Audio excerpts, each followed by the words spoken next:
Hey hi! நம்ம RPS family life vlog இந்த சேனலுக்கு சப்ஸ்கிரைப் பண்ணி, லைக் பண்ணி, கமெண்ட் பண்ணுங்க. அப்பதான் நான் போஸ்ட் பண்ற எல்லா வீடியோஸும் இமிடியேட்டா கிடைக்கும். ஹாய், இது 26th அக்டோபர் 2025 சண்டே vlog தான். இது சாட்டர்டே நைட்டு நான் கிளம்பிட்டேன். எங்கே போகிறேன் அப்படின்னா நம்ம தஞ்சாவூருக்கு தான் போகிறோம், சோழ நாட்டுக்கு தான் போகிறோம் நம்ம. ஸோ அங்கே போயிட்டு என்னோட சஷ்டி விரதம் 5வது நாள் செலிப்ரேட் பண்ணேன், எப்படி பண்ணேன் அப்படிங்கிறத பார்க்கலாம் நம்ம. அதுக்கப்புறம் வந்து திருச்சியிலேயே ஒரு ஃபேமஸான ஹாஸ்பிட்டல் ஒரு சன்னோட மேரேஜ் தான் அது. அவர் எனக்கு என்ன சொந்தம் வேணும் அப்படின்னு தெரிஞ்சுக்கிறதுக்கும் இந்த லாங் வீடியோவை ஸ்கிப் பண்ணாமல் ஃபுல்லாக பாருங்கள். ரொம்ப சூப்பராகவும் என்டர்டெயின்மெண்ட்டாக இருக்கும். அன்றைக்கி என்னோடய விரத சாப்பாடு என்னவா இருந்துச்சு, எங்கள் ஃபேமிலியோட கெட் டுகெதர் யாரெல்லாம் வந்திருந்தாங்க, நான் யாரெல்லாம் மீட் பண்ணேன், தென் அந்த கல்யாணத்தில் வந்து ஸ்பெஷலாக நிறைய ஐட்டம்ஸ்லாம் இருந்துச்சு. அதில் இந்த விஷயம் எனக்கு வந்து ரொம்ப கவர்ந்த விஷயம், இதெல்லாம் இன்னும் இருக்கா அப்படிங்கிற மாதிரி எனக்கு தோணுச்சு. எனக்கு அதை மாதிரி விஷயங்கள்லாம் தெரிஞ்சுக்கிறதுக்கு நீங்கள் வந்து இந்த வீடியோவை ஸ்கிப் பண்ணாமல் பாருங்கள், ரொம்ப இன்ட்ரெஸ்டிங்காக இருக்கும். அப்புறம் நம்ம தஞ்சாவூரில் கூட ரேப்பிடோ வந்துருச்சுங்க, ரொம்ப யூஸ்ஃபுல்லாக எனக்கு இருந்துச்சு. அங்கேருந்து நான் நேராக எங்கே போனேன் அப்படின்னா, அன்னைக்கு ஒரு ஸ்பெஷலான பஞ்சமி இல்லையா, அங்கே போய் நம்ம யாரை பார்த்தோம், தென் நைட்டு நான் கிளம்புனோன்னு என்னை பார்க்கறதுக்கு யார் வந்தா அப்படி தெரிஞ்சுக்கிறது இந்த லாங் வீடியோ ஃபுல்லாக பாருங்கள் நீங்கள். வாங்க இப்போ நம்ம வீடியோக்குள்ளே போகலாம். நம்ம சாட்டர்டே ஈவினிங் டிராஃபிக் அதிகமாக இருக்கும், சீக்கிரமாக கிளம்பி நான் வீட்டுக்கு வந்து பேக் பண்ணி ரெடி ஆயிடுச்சுங்க, கிளம்பியாச்சு. நான் இங்கேருந்து இன்டர்சிட்டியில் தான் நம்ம வந்து ஆல்ரெடி பஸ் புக் பண்ணியிருந்தோம் நம்ம. ஸோ நம்ம வந்து 1 டே ட்ரிப்பு தான். ஸோ அதுக்கு நம்ம வந்து பேக்லாம் எடுத்துகிட்டு ரெடியாக கிளம்பியாச்சு. ஸோ நான் வீட்டில் வந்து நம்ம சஷ்டி விரதம் இல்லையா, சாமியெல்லாம் கும்பிட்டுட்டு விளக்கேற்றியாச்சு. ஸோ அதுக்கப்புறம் நேராக வந்து எங்கே போகிறேன் அப்படின்னு தம்பி வீட்டுக்கு தான். ஸோ அங்கே என்னை சாப்பிட வர சொல்லிட்டாங்க. ஸோ வந்ததுக்கப்புறம் பார்த்தீங்கன்னா தம்பி ஒய்ஃப் வந்து சப்பாத்தி குருமாலாம் பண்ணியிருந்தாங்க. ரொம்ப சூப்பராகவும் டேஸ்டியாகவும் இருந்துச்சு. அன்னைக்கு பசி வேறங்க, எத்தனை சப்பாத்தி சாப்பிட்டேன் அப்படிங்கிறது எனக்கு தெரில. எனக்கு அப்புறம் தான் அவங்களாம் சாப்பிட்டாங்க. ஸோ சாப்பிட்டு முடிச்சுட்டு தம்பி வந்து என்னை வந்து பஸ் ஸ்டாப்க்கு கூப்பிட்டுட்டு வந்துட்டான் நமக்கு. ஸோ நம்ம எப்போவுமே வர நம்ம எஸ்ஆர்பி டூல்ஸ் இருந்தால் எனக்கு பஸ் இன்டர்சிட்டி வந்துச்சு. இந்த இன்டர்சிட்டி பஸ்ஸில் என்ன ஸ்பெஷாலிட்டி அப்படின்னா ரெஸ்ட் ரூம் இருக்குங்க, நம்ம யூரினல்ஸ் மட்டும் யூஸ் பண்ணுற மாதிரி இருக்கும் உங்களுக்கு. ஓகேவா இருந்துச்சு. ஏன்னா கீழே வந்து சீட்டிங்காகவும் மேலே பர்த் இருந்தனால கொஞ்சம் ரொம்ப ஷேக் இருந்துச்சு எனக்கு. ஸோ வென் கம்ஃபர்டபுளாக அந்தளவுக்கு இல்லை, பட் ஓகே தான் எனக்கு ப்ரைஸ் வைஸும் எனக்கு. அதுக்கப்புறம் நான் ஒரு 7:20க்குலாம் நான் வந்து சித்தி வீட்டுக்கு வந்தாச்சு. எனக்கு 2 சித்தியுமே அம்மா மாதிரி தான். ஸோ எல்லாருமே என்ன ரொம்ப பாசமாக அன்பாக இருப்பாங்க. ஸோ எங்கள் சித்தியுமே வந்து எப்படின்னா ட்ரெஸ் நான் என்ன செலக்ட் பண்ணுறனோ அதான் போட்டுப்பாங்க. ஸோ சாரீஸ் எடுத்து வச்சுருந்தாங்க, நானும் சில ட்ரெஸ்லாம் வச்சுருந்தேன், என்ன மேரேஜ் போட்டுக்கலான்னு சொல்லிட்டு. ஒரு நாளைக்கு இந்த அலப்பறை தேவையா அப்படிங்கிற மாதிரி கேட்பீங்க. என்னங்க பண்ணுறது, ட்ரெஸ்ஸிங்ஸ் ரொம்ப எனக்கு பிடிக்குங்க. இந்த கடிகாரம் வந்து பார்த்தீங்கன்னா எனக்கு சின்ன வயசுலேருந்து நான் பார்த்து பார்த்து வளர்ந்துருக்கேன் நான் எங்கள் சித்தி வீட்டில். எங்கள் வீட்லேயும் சித்தி வீட்லேயும் பார்த்து நிறைய ஓல்டு ஐட்டம்ஸ், ஓல்டு மெமரிஸ்லாம் அங்கே இருக்கும். ஸோ நான் குளிச்சுட்டு வந்தாச்சு. வந்தோடனே பார்த்தீங்கன்னா நான் வந்து அங்கே இருக்க முருகனுக்கு தான் வந்து அன்றைக்கி 5வது சஷ்டி நாள் இல்லையா, அதனால் அங்கே சிறப்பு பூஜைலாம் பண்ணேன். சித்தி எனக்காக மாதுளம்பழம் உளுத்து ஃப்ரூட்ஸ்லாம் வச்சுருந்தாங்க எனக்கு. ஸோ 2 காஸ்டியூம் போட்டு ஃபைனலாக இதை தான் நான் சூஸ் பண்ணியிருந்தேன் நான். ஸோ ஒரு மெரூன் குர்த்தா மாதிரி ஒன்றும் பட்டு வேஷ்டி தான் கட்டியிருந்தேன் நான். ஸோ சித்தியை வந்து வாழைப்பழங்கள்லாம் கூட சாப்பிடு அப்படின்னு சொல்லியிருந்தாங்க. சித்தப்பா வந்து நீ வந்தால் நான்வெஜ் தான் எப்போ எடுப்பாங்க. ஸோ கேட்டுகிட்டே இருந்தாங்க, இல்லை சித்தப்பா நான் சஷ்டி விரதம், நான் என்னடா எப்போ பார்த்தாலும் நீ வந்து விரதத்துலேயே வர அப்படிங்கிற மாதிரி சொல்லிட்டு இருந்தார். ஸோ அதுக்கப்புறம் சித்தி நான் ரெடி ஆகிட்டு நேராக வந்து கல்யாணத்துக்கு வந்துட்டோம் நாங்கள். அங்கே மகாராஜா மஹாலில் தான் வந்து மேரேஜ் இருந்துச்சு. இவங்க யார் அப்படின்னா நம்ம ஃப்ரண்ட் லைன் ஹாஸ்பிட்டல் இருக்கார் இல்லையா, அதில் டாக்டர் ராதாகிருஷ்ணன் இருக்காங்க, எங்கள் மாமா ஹாஸ்பிட்டல் தான் அது. ஸோ என்னோட ரிலேட்டிவ் தான் அவங்க. ஸோ அவங்களோட சன் மேரேஜுக்காக தான் நான் இங்கே வந்திருக்கேன் நான். ஸோ நான் டேரெக்டாக வந்து சென்னையிலேருந்து நான் இங்கே வந்தாச்சு. அம்மா ஒய்ஃப்லாம் நான் கூட்டி வர முடியல ஊருக்கு போயிட்டு. ஸோ மேரேஜ் வந்து சூப்பராக கிராண்டாக இருந்துச்சு. என் அக்கா பொண்ணு நேரம் பார்த்தோன்னு ஓடி வந்துட்டேன் மாமான்னு சொல்லிட்டு. ஸோ ஒரு 11:15 11:20க்குலாம் வந்து பார்த்தீங்கன்னா மேரேஜ் போயிட்டு இருந்துச்சு. ஸோ எங்கள் இதில் செலிப்ரேஷன்ஸ் அண்ட் செரிமனிஸ் நிறையாவே இருக்குங்க, நிறைய ஃபார்மாலிட்டிஸ்லாம் இருக்குது. ஸோ கல்யாணத்துக்கு முன்னாடி பின்னாடி அப்படிங்கிறதெல்லாம். ஸோ அதெல்லாம் ஒன்று ஒன்றா பார்த்துட்டு இருந்தோம் நாங்கள். ஸோ தாலியும் கட்டியாச்சு. அப்பா எப்போவுமே சொல்லுவாங்க தாலி கட்டினா கண்டிப்பாக நம்ம பார்க்கணும் அது. அதே மாதிரி வந்து இந்த கல்யாணத்துக்கு பொண்ணு சாப்பிடாம வரக்கூடாது அப்படின்னு சொல்லுவாங்க. ஸோ அதெல்லாம் இன்னமும் நான் ஃபாலோ பண்ணுறேன். அன்றைக்கி நான் சஷ்டி விரதம் இருந்தாலுமே ஒரு 11:40 12க்குலாம் நான் வந்து பார்த்தீங்கன்னா அன்றைக்கி என்னோட லஞ்ச் எடுத்துக்கிட்டேன், விரத சாப்பாடு எடுத்துக்கிட்டேன் நான். கல்யாணம் சூப்பராகவும் கிராண்டாகவும் முடிஞ்சிருச்சு. ஸோ இது ரிசப்ஷன் திருச்சியில் இருக்குது, பட் என்னால் அங்கே போக முடியாதுங்கிற ரசனம் இங்கே வந்தாச்சு. நானும் சித்தியும் கல்யாணம் முடிஞ்ச உடனே போயிட்டேன். ஏன்னா பயங்கர க்ரௌட் இருக்குன்னு எங்களுக்கு தெரியும் எங்களுக்கு. ஸோ அதனால் பார்த்தீங்கன்னா இப்போயே பாருங்களேன் எவ்வளோ க்ரௌட் வந்தாச்சு அப்படின்னு சொல்லிட்டு. ஸோ அன்னைக்கு வந்து பார்த்தீங்கன்னா ஒரு வெஜ் மீல்ஸ் தான் வந்து சூப்பராக கல்யாண சாப்பாடு நம்ம சாப்பிட்டோம். சாதம், சாம்பார், புளிக்குழம்பு, இந்த மாதிரிலாம் விரத சாப்பாடு நல்லா இருந்துச்சு அன்னைக்கு. ஸோ நானும் சித்தியும் வந்து சாப்பிட்டோம். நல்லா ஒரு ஃபுல்ஃபில்டாக இருந்துச்சு. ஏன்னா மார்னிங் நம்ம சாப்பிடல. சித்தியும் வந்து பார்த்தீங்கன்னா சின்ன அவங்களும் ஃப்ரூட்ஸ் என்னோட சேர்ந்து எடுத்துக்கிட்டாங்க. நான் மட்டும் நீ மட்டும் சாப்பிடாம எப்படா இருப்ப அப்படின்னு சொல்லிட்டு, அதனால வந்து 2 பேருமே சாப்பிடாம சீக்கிரமாக வந்து நாங்கள் சாப்பிட்டு முடிச்சாச்சு நாங்கள். அதுக்கப்புறம் வந்து பார்த்தீங்கன்னா என்னோட சித்தப்பா சித்தி தென் இன்னொரு சித்தப்பா சித்தி எல்லாமே இருந்தாங்க. அவங்க அக்கா பொண்ணு எல்லாத்தையும் பேசிக்கிட்டு அக்கா ரிலேட்டிவ்ஸ்லாம் இருந்தாங்க. ஸோ 2 சித்தியுமே வந்து எனக்கு வந்து ஒரு அம்மா தான் எனக்கு. 2 தங்கச்சிங்களுமே எப்படின்னு எங்கள் அம்மா சொல்லி வளர்ப்பாங்க அப்படின்னா, நீ வந்து 2 பேரும் பிரித்து பார்க்கக்கூடாது, 3 பேருமே உனக்கு ஈக்குவல் தான் அப்படிம்பாங்க. ஸோ நம்ம அக்கா பொண்ணு கௌஷிகா ஆகட்டும், ரியாவாகட்டும், ரக்ஷரா ஆகட்டும், எல்லாருமே எனக்கு வந்து ரொம்ப என்னோட க்ளோஸ் டு ஹார்ட்டாக தான் இருப்பாங்க. ஸோ நாங்கள் சாப்பிட்டா சித்தி சித்தப்பா சாப்பிடணுங்கிறதுனால அவங்களும் சாப்பிட வச்சாச்சு. ஸோ பார்த்தீங்கன்னா கவுண்டர் நிறையா இருந்துச்சுங்க. அதில் வந்து பார்த்தீங்கன்னா ஃபஸ்ட்டு பீடாக இருந்துச்சு.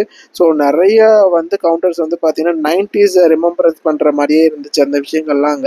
ஸோ அதை முடிச்சுட்டு நேராக வந்தீங்க அப்படின்னா பஞ்சு மிட்டாய் செம்ம சூப்பராக இருந்துச்சுங்க. ரொம்ப நாளுக்கு அப்புறம் நான் சாப்பிட்றேன் அந்த கலர் இல்லாமல். அதுக்கப்புறம் இந்த 90ஸ்ல வந்து ஒரு மிட்டாய் எல்லாமே புளிப்பு மிட்டாய், இந்த மாதிரி செரி இந்த மாதிரிலாம் இருக்கும் இல்லையா, கல்கோனா. ஸோ அதெல்லாமே அந்த கவுண்டரில் இருந்துச்சு. யாரெல்லாம் வந்து வாங்கிக்கலாம் நீங்கள். அப்புறம் நீங்கள் பொம்பளை பசங்களுக்குலாம் கோன் இதெல்லாம் போட்டிருந்தாங்க. வளையல் கரடி வலையை வந்து நிறையா பேர்த்துக்கு அவங்க பார்த்து எடுத்துகிட்டு இருந்தாங்க. ஸோ அதுக்கப்புறம் இதுதாங்க எனக்கு ரொம்ப கவர்ந்த விஷயம். கிளி ஜோசியாங்க செம்ம சூப்பராக வந்து பண்ணாங்க. ஏன்னா நான் வந்து இப்போலாம் சென்னையில் பீச் ஓரம் தான் பார்ப்பேன் நான். பட் நான் காமிச்சதில்லை. பட் வந்து சூப்பராக கிளி ஜோசியெல்லாம் பண்ணிகிட்டு இருந்தாங்க. அப்புறம் ஃபைனலாக வந்து பார்த்திங்கன்னா நம்மளோட ஐஸ்கிரீம் கவுண்டர் இருந்துச்சு. அது பாட்டுக்கு என் கணக்கு இல்லாமல் போயிட்டு இருந்துச்சுங்க. ஸோ அது முடிச்சுட்டு நேராக நான் என்ன செய்து வந்துட்டு மண்டபத்தில் உட்காந்து பேசலாம். நம்ம பேசிட்டு ரிலேஷன்ஸ்லாம் வந்துட்டு மொய் கவர்லாம் மேலே போய் ஸ்டேஜுக்கு எங்களால் போக முடியல. ஸோ அதனால் என்ன பண்ணோன்னா மொய் கவர் கொடுத்துட்டு அங்கே பேக் கொடுத்தாங்க. அதையும் வாங்கிட்டு நானும் சித்தியும் ஆட்டோ புக் பண்ணி நேராக வீட்டுக்கு வந்தாச்சு. வீட்டுக்கு வந்துட்டு என்ன பண்ணோம் அப்படின்னா எங்கள் சித்தி வந்து எங்கள் அம்மாச்சி வீட்டில் வந்து எப்போவுமே வந்து பார்த்தீங்கன்னா 11:30 மணி போல் நாங்கள் வந்து ஒன்று குடிப்போம், ரொம்ப எனர்ஜி ட்ரிங்க்கு. அது என்னென்னா வர காப்பி, அதாவது நம்ம சொல்லணும் அப்படின்னா பிளாக் காஃபின்னு சொல்லுவாங்க இல்லையா, அதுதாங்க இது. ஸோ இதை வந்து சித்தி போட்டு தரட்டுமா இப்போ சாப்பிட்றியா அப்படின்னாங்க. சரி சித்தி கொடு அப்படின்னு. இது என் அம்மாச்சி வீட்டில் வந்து ரெகுலராகவே இருக்குங்க. நாங்கள் சின்ன வயசில் போனோம் அப்படின்னா 11:30 போல் வரகாப்பி. அதே மாதிரி வந்து பார்த்தீங்கன்னா 12 o'clock இந்த மாதிரி டைம்லாம் வந்து கஞ்சி இருக்குல்ல, வடித்த கஞ்சியில் வந்து இதெல்லாம் போட்டு கொடுப்பாங்க. அது ரொம்ப சூப்பராக இருக்கும் அந்த வடித்த கஞ்சியிலேருந்து. அதுக்கப்புறம் நான் எல்லாம் குடிச்சிட்டு கொஞ்சம் படுத்திருந்தேன் நான். அப்புறமா இன்னொரு சித்தி வீட்டுக்கு போகலாம் அப்படின்னு சொல்லிட்டு நாங்கள் கிளம்பியாச்சு. அங்கே வந்தோன்னே என்னென்னா நம்ம ரியா பாப்பாவுக்கு ஹேர் கட் பண்ணணும்னு சொல்லிட்டு போனவங்க இன்னும் வரவே இல்லை. சரின்னு சொல்லிட்டு நான் வீட்டுக்கு திருப்பி வந்துட்டு அதுக்கப்புறம் வந்து பார்த்தீங்க அப்படின்னா தூங்கியாச்சு. தூங்கிட்டு எந்திரிச்சிங்க அப்படின்னா சித்தி வந்து சுழியன், அப்புறம் வந்து அல்வா, அப்புறம் பஜ்ஜி இதெல்லாம் போட்டு ரெடியாக வச்சுருந்தாங்க. ஸோ நான் வரேனால சித்தி வந்து நாளே கேட்டுருவாங்க என்னெல்லாம் உனக்கு வேணும்னு சொல்லிட்டு. ஸோ எதுவுமே பார்த்து எனக்கு செய்வாங்க. அதுக்கப்புறம் பார்த்தீங்கன்னா நான் சாப்பிட்டுட்டு இருக்கும் போது என் தங்கச்சி யூகேலேருந்து கால் பண்ணிட்டா. ஸோ நான் வந்துட்டேன் அப்படின்னாலே அவளுக்கு அங்கே இருப்பு கொள்ளாத, ஐயோ அண்ணன் இருக்கானே நம்ம தனியாக இருக்கோமே அப்படின்னு சொல்லிட்டு. ஏன்னா சின்ன வயசுலேருந்து அந்தளவுக்கு ஒரு பாண்டிங் எங்களுக்கு இருக்கும். அக்கா தான் அப்படிங்கிற மாதிரிலாம் இருக்காது. என் தங்கச்சி கசின்ஸ் மேலேயும் ரொம்ப அஃபெக்ஷன் இருக்கும். அவங்களும் நல்லா பார்த்துப்பாங்க. ஸோ அவள் வீடியோ கால் பண்ணி பார்த்துட்டு பேசிட்டு அதுக்கப்புறம் என்ன பண்ணோம் அப்படின்னா சித்தி வந்து எல்லாத்தையும் சாப்பிட சொன்னாங்க. ஸோ எல்லாமே ஒன் பை ஒன்னாக சாப்பிட்டுட்டு இருந்தேன். அதுக்கப்புறம் பார்த்தீங்கன்னா சுழியம் பண்ணுறாங்க இல்லையா, அதில் வந்து இந்த ஒயிட் மைதா மாவு மட்டும் தனியாக ஃப்ரை பண்ணி கொடுப்பாங்க. அப்போ மாதிரி சூப்பராக இருக்கும். அதை நான் சித்திட்ட கேட்டு திருப்பி ஆன் பண்ணி அதுக்கப்புறம் திருப்பி செஞ்சு கொடுத்தாங்க. ஸோ அன்றைக்கி பஞ்சமி வேறங்க. போன பஞ்சமிக்கு நம்ம கோயிலுக்கு போனோம், வராகியம்மன் வர வச்சாங்க. இந்த பஞ்சமிக்கு என்னை வந்து தஞ்சாவூருக்கே வர வச்சுட்டாங்க. ஸோ அதனால் வந்து நான் அன்றைக்கி என்ன பண்ணேன்னா ஈவினிங் வந்து காஸ்டியூம் இதுதான், ஒரு ஜாக்கர் பேண்ட்டும் ஒரு நேவி ப்ளூ ஃபுல் ஹேண்ட் ஷர்ட்டும் போட்டுட்டு கிளம்பியாச்சு. அங்கே சித்திக்கு உடம்பு செய்யாதனால நான் கூப்பிட்டேன். அவங்க சரி சித்தி நீ இரு நான் மட்டும் போயிட்டு வரேன் அப்படின்னு சொல்லிட்டு. ரேப்பிடோ இருக்குங்க தஞ்சாவூரில், சூப்பருங்க, செம்ம என்ஜாய்மெண்ட்டாக இருந்துச்சு எனக்கு. ஏன்னா நம்ம வந்து ஆட்டோவுக்கு இதுக்கெலாம் டிபெண்ட் பண்ணிட்டு இருக்கணும். சித்தப்பாவும் வந்து வேலைக்கு போயிடுவாங்க. ஸோ அதனால் அங்கேருந்து போகணும். பார்த்தீங்கன்னா இந்த மால் தாங்க புதுசாக ஓப்பன் பண்ண மால். சூப்பராக இருந்துச்சு வெளியேருந்து பார்க்குறதுக்கே. பட் எனக்கு உள்ளே போய் பார்க்குறதுக்கான டைம் கிடைக்கல. அப்போ இந்த பெரிய கோயிலோட கோபுரத்தை அங்கேருந்து பார்க்கும் போதே ஒரு கூஸ் பம் மொமெண்ட்டாகவே எனக்கு இருக்கும் எப்போவுமே. ஸோ அவ்வளோ ஹாப்பியாக இருந்துச்சு எனக்கு பார்க்குறதுக்கு எனக்கு. ஏன்னா சித்தி தான் வரல, அதான் கொஞ்சம் வருத்தமாக இருந்துச்சு. ஏன்னா எப்போவுமே சின்ன பிள்ளை மாதிரி நான் எங்கே போனாலுமே என் கூடயே வந்துகிட்டே இருப்பாங்க. ஸோ நான் வந்து தஞ்சை பெரிய கோயிலுக்கு வந்தாச்சு. ஸோ வந்துட்டு நம்ம வந்து வராகியம்மனுக்கு பஞ்சமி இல்லையா, ஸோ அதனால் வந்து என்னென்னா அவங்களுக்கு ஷவ்வர்லி பூ மட்டும் வாங்கிக்கிட்டேன். வாங்கிட்டு ஒவ்வொரு நிலைவாயிலையும் கடந்து போகும்போது அவ்வளோ பிரம்மாண்டமாக சூப்பராக இருந்துச்சு. தஞ்சை பெரிய கோயில் எத்தனை பேருக்கு பிடிக்கும் அப்படிங்கிறத கமெண்ட் பண்ணுங்கள். தஞ்சாவூர் மக்களே கண்டிப்பாக இந்த வீடியோ பார்த்துட்டு இருந்தீங்கன்னா இந்த வீடியோவுக்கு ஒரு லைக் போட்டு கமெண்ட் பண்ணுங்கள். உங்களோட சப்போர்ட் எனக்கு தேவைப்படும் எனக்கு. ஸோ அதை முடிச்சுட்டு நேராக நம்ம வந்து உள்ளே 1 by 1 என்ட்ரி போயிட்டு இருந்தோம். நாங்கள் ஸ்லிப்பர்ஸ்லாம் வைக்க இப்போ புதுசாக ஒரு என்ட்ரி அங்கே கொடுத்துருக்காங்க. அங்கே அது வந்து போகிறதுக்கே அவ்வளோ நேரம் இருக்குங்க.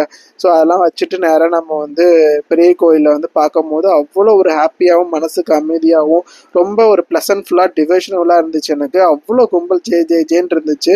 ஸோ அந்த நந்தியும் இந்த கோபுரம் இதெல்லாம் பார்க்கும் போதே ஒரு கூஸ்பம் மொமெண்ட்டாகவே எனக்கு இருந்துச்சு. ஸோ அங்கே வந்தாச்சு. வந்ததுக்கப்புறம் நேராக எங்கெங்க நம்ம வராகி அம்மன் தான். ஸோ பஞ்சமி அப்படிங்கிற ரீசன்னால பார்த்தீங்கன்னா நிறைய பேர் வந்து பார்த்தீங்கன்னா அந்த தேங்காயில் தீபம் போட்டிருக்கிறது, இலையை போட்டு அதில் வந்து பச்சரிசி பரப்பி அந்த மாதிரி இந்த பூஜை புனஸ்காரம் பண்ணுறாங்க. பட் நான் அது மாதிரி பண்ணதில்லை. பட் நிறைய பேர் அங்கே உட்காந்து பண்ணியிருந்தாங்க. ஸோ அப்போ வந்து எல்லாத்துக்கும் வராகி அம்மனுக்கு பூஜைலாம் பண்ணிகிட்டு இருந்தாங்க. அதுக்கப்புறம் திருப்பி ஒரு அபிஷேகம் நடக்குமா அது எனக்கு தெரியாது. நல்ல வேளை அதுக்குள்ளே போயிட்டு கிட்டத்தட்ட ஒரு 1 to 2 hours வரைக்குமே வராகி அம்மனை பார்த்து ப்ரே பண்ணிட்டு இருந்தேன். ஸோ உங்களுக்கு வியூவர்ஸ் உங்களுக்கு காமிக்கணும் அப்படிங்கிறதுக்காக ரிஸ்க் எடுத்து இந்த வீடியோ எடுத்திருக்கேன் நான். ஸோ வராகி அம்மன் வந்து நேராக அங்கே தஞ்சாவூரில் பார்க்க முடியாதவங்க இந்த வீடியோ பார்த்து நீங்கள் வேண்டிக்கவும் கண்டிப்பாக உங்களுக்கு நிச்சயமாக நடக்கும். வராகி அம்மன் லைஃப்பில் வந்து அவ்வளோ மிராக்கிள்ஸ் பண்ணியிருக்காங்க. ஸோ இன்னும் பண்ணிகிட்டு இருக்காங்க. அதனால வந்து யாருமே வந்து வராகி அம்மனை கும்பிட மாட்டோம் பயப்படாதீங்க யாரும். அவள் வந்து குழந்த மாதிரி அவள். ஸோ அவளை வந்து நினச்சி நீங்கள் கும்பிட்டீங்க அப்படின்னா உங்கள் கூடையே உங்களுக்கு இருப்பா. உங்களுக்கு ஜெய் வராகின்னு சொல்லுங்கள், வராகி போற்றி சொல்லுங்கள், இதெல்லாம் சொன்னீங்கன்னாலே அம்மா ரொம்ப குளிர்ந்து உங்க நினச்சதை கொடுப்பாங்க. ஸோ நான் கிட்டத்தட்ட ஒரு 2 hours வரைக்குமே அம்மாவை பார்த்து பிரார்த்தனை பண்ணி வேண்டிக்கிட்டு அங்கே வந்து பார்த்தீங்கன்னா நம்ம வராகி மந்திரம்லாம் சொல்லிட்டு எல்லா இதுவும் பண்ணி அவள் அபிஷேகத்தையும் நல்லா நான் பார்த்தேன். நான் பார்த்துட்டு அதுக்கப்புறம் அங்கேருந்து கொஞ்சம் சிவனையும் பார்த்துட்டு அங்கே பார்வதி அம்மனையும் பார்த்துட்டு அங்கேருந்து நான் கிளம்பியாச்சு. அங்கே மழை வந்து கிளம்ப முடியாது அப்படிங்கிற ரீசன் நம்ம அதுக்கப்புறம் சித்திக்கு வந்து நிறைய ஐட்டம்ஸ்லாம் ஆர்டர் கொடுத்துட்டு வந்திருக்கேன். என்னன்னா எனக்கு வந்து சட்னி குழம்பு இதெல்லாம் ரெடி பண்ணி வச்சுருங்க சித்தி அப்படின்னு சொல்லி அவங்களாம் ப்ரிப்பேர் பண்ணிக்கிட்டு இருக்காங்க. அதுக்கப்புறம் வந்து பார்த்தீங்கன்னா அங்கேருந்து நம்ம திருப்பி நைட்டு வந்து பஸ்ஸுக்கு வேற 8:49 o'clock ஷார்ப் டைமிங் எனக்கு. ஸோ 7:23 7:30 நான் வீட்டுக்கு வந்தாச்சு. வந்தால் சித்தியெல்லாம் ரெடி பண்ணியிருந்தாங்க. அதுக்கப்புறம் கொஞ்ச நேரம் படுத்துட்டு 2 பேரும் உட்காந்து ஊர் கதெல்லாம் பேசிகிட்டு இருந்தோம். இது நடந்துச்சு அது நடந்துச்சு இதெல்லாம் பண்ணலாம். நாங்கள் 2 பேரும் சேர்ந்தாலே ரொம்ப கலாச்சிட்டு விளாண்டுக்கிட்டு செஞ்சுட்டு இருப்போம். நாங்கள் இன்னொரு சித்தி வீட்டுக்கும் நான் போவேன். அங்கேயும் வந்து அவங்களும் நல்லா பார்த்துப்பாங்க. அவங்க தான் என்னை வளர்த்தவங்களே. என்னைய நான் தஞ்சாவூர் வரேன் அப்படின்னாலும் இந்த சித்தி வந்து என்ன வேணும் அப்படின்னு மெனுவெல்லாம் கேட்டுருவாங்க. நான் இருந்து போகிற வரைக்குமே இது எல்லாமே நான் சொன்ன மெனு தான். நைட்டு வந்து எனக்கு தக்காளி சட்னி தோசை வேணும் சித்தி அப்படின்னு. இந்த சித்தி மாதிரி தோசை யாரும் ஊற்றவே முடியாது. அவ்வளோ சூப்பராக எண்ணெய் ஊற்றி மொறுன்னு ஒருத்து கொடுப்பாங்க எனக்கு. ஸோ அதுக்கப்புறம் வந்து சாப்பிட்டு முடிச்சதுக்கு அப்புறமா வந்து பார்த்தீங்கன்னா சாமி கும்பிட்டுட்டு நான் அங்கேருந்து கிளம்பணும். ஏன்னா 8:40 டிரைவரை நான் ஃபோன் பண்ணிட்டாங்க சீக்கிரம் வந்துருங்கன்னு சொல்லிட்டு. ஸோ நான் வந்து சாமி கும்பிட்டுட்டு திருநீர் வச்சுட்டு அங்கேருந்து கிளம்பிட்டேன் நான். அப்புறம் சித்தி திருப்பி மனசு கேட்காம என்ன பண்ணாங்கன்னு தெரியல, எனக்கு உட்காந்துருந்தேன். திருப்பி சித்தி வந்து சாமி ரூமுக்கு போயிட்டு திருப்பி துண்ணூறுலாம் வச்சுட்டு இது பண்ணிட்டு ரேப்பிடோ புக் பண்ணாங்க. அவங்க எங்கே பார்க்க ஏது பார்ப்ப கரெக்டாக இறக்கி விட்டுருப்பேன் என் பையனை அப்படின்னு சொல்லி அவங்கள்ட்ட சொல்லி அனுப்பி விட்டாங்க. ஸோ அங்கேருந்து நான் வரும்போது சித்தப்பா அங்கே கடை இருந்துச்சு. அங்கே அவரை பார்த்துட்டு தான் போனேன். ஆனால் யாராவது பேச முடியல. இந்த பாம்பே ஸ்டூட்ஸ்க்கு ஆப்போசிட்லேயே சித்தப்பா கடை வச்சுருக்காங்க. ஸோ அங்கே போயிட்டு நேராக நான் வந்து பஸ் ஸ்டாண்ட் இந்த ஆம்னி பஸ் ஸ்டாண்டுக்கு தான் நான் வந்தேன் நான். ஸோ இதுதான் அந்த பஸ்ஸுன்னு நினைக்கிறேன். ஸோ அவர் வந்து தப்பாக சொல்லிட்டாங்க கடன் நம்பர். ஸோ ஆனால் சுற்றி தேடி பார்த்துட்டு அதுக்கப்புறம் இந்த இதாக பஸ் தான் சொல்லி வந்து கேட்டேன். ஆமாம் இதுதான் அப்படின்னு சொல்லி டிரைவரை நான் சொன்னாங்க. ஸோ இந்த விளாக் வந்து ரொம்ப சூப்பராகவும் ரொம்ப நல்லாவும் இருந்துச்சு எனக்கு. ஸோ எல்லாரையும் ஒரு ரிலேட்டிவ்ஸையும் பார்த்து 1 day ட்ரிப் மாதிரி எனக்கு இருந்துச்சு.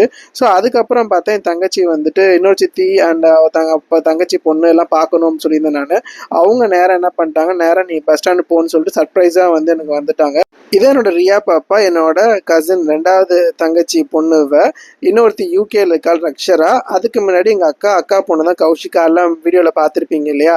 ஸோ 3 பேருமே எனக்கு ரொம்ப ஈக்குவல் தாங்க. எல்லாருமே ரொம்ப அன்பாகவும் பாசமாகவும் இருப்பாங்க. ரியா குட்டி மாமான்னு இருக்கும். இந்த சண்டே vlog சூப்பராக செமையாக போச்சுங்க. பாய்.